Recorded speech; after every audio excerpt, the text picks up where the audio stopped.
Rail স্টেশনের প্রহরী, এক ভয়ঙ্কর রাতের কাহিনী। বাংলাদেশের উত্তরাঞ্চলের প্রত্যন্ত এক গ্রামে অবস্থিত ছিল ছোট্ট একটি রেল স্টেশন, নাম কালীগঞ্জ স্টেশন। দিনের বেলা এখানে কিছুটা কোলাহল থাকলেও রাতের বেলা স্টেশনটি হয়ে উঠত নিস্তব্ধ আর অন্ধকারে ঢাকা। এই স্টেশনের দায়িত্বে ছিলেন মকবুল চাচা, একজন বয়স্ক প্রহরী, যিনি দীর্ঘ ২০ বছর ধরে এই স্টেশনে কাজ করছেন। মকবুল চাচা মানুষটা সহজ সরল, সবার প্রিয়। স্টেশনের এক কোণে তার ছোট্ট একটি কক্ষ, যেখানে একটি লণ্ঠন, পুরনো টেবিল আর একটা কাঠের চেয়ার ছিল। তার রুটিন ছিল বেশ সাধারণ। রাতের শেষ ট্রেন চলে গেলে তিনি স্টেশন পরিদর্শন করে সিগন্যাল চেক করতেন এবং তারপর ঘুমানোর প্রস্তুতি নিতেন।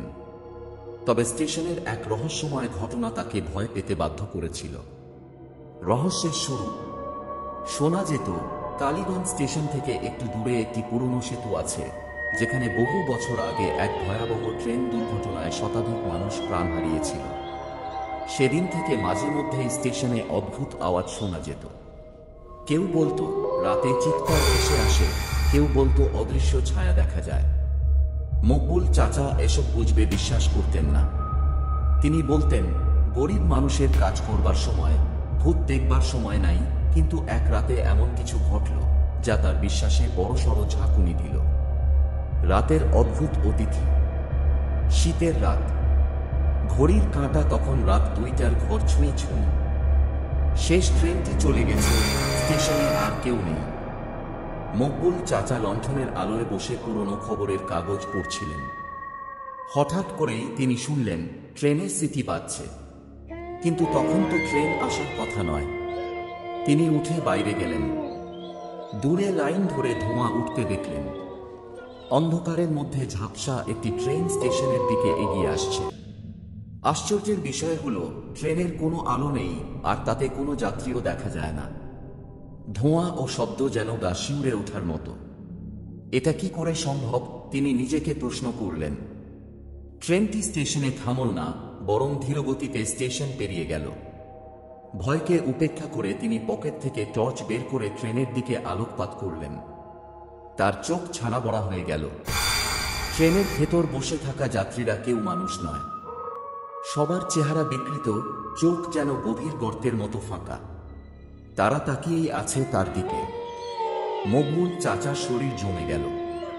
রহস্য আরো ঘনীভূত হয়। সেদিন রাতের পর থেকে স্টেশনে অদ্ভুত সব ঘটনা ঘটতে লাগল। মাঝে মাঝে স্টেশনের মেঝেতে রক্তের দাগ পাওয়া যেত, লণ্ঠনের আলো নিভে যেত হঠাৎ করেই। এক রাতে তিনি শুনলেন কারো কান্নার আওয়াজ। উৎসাহ নিয়ে খুঁজতে বের হলেন। প্ল্যাটফর্মের এক কোণে গিয়ে দেখেন একটি মেয়ে বসে আছে। পরনে পুরনো শাড়ি, চুল খোলা। মেয়েটি ফিস করে বলল, আমার পরিবার কোথায়? আমি তো এখানে মারা গিয়েছিলাম।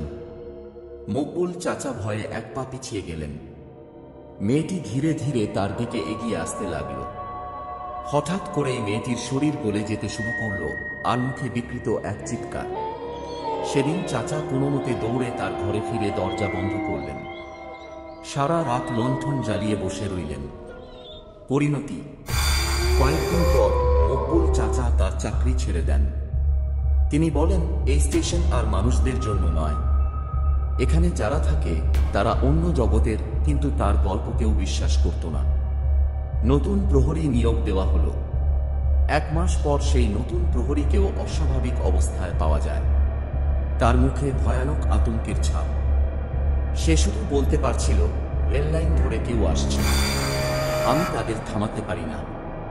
সেই থেকে কালীগঞ্জ স্টেশন আজও ভয়াবহ রহস্যের আঁধারে ঢাকা।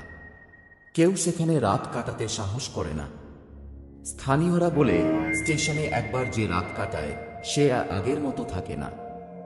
গল্পের শেষ কিন্তু ভয় রয়ে যায়। কে জানে, আপনি যদি কালীগঞ্জ স্টেশনের ধারে যান, তখন হয়তো সেই ট্রেনের দেখা পেয়ে যেতে পারেন।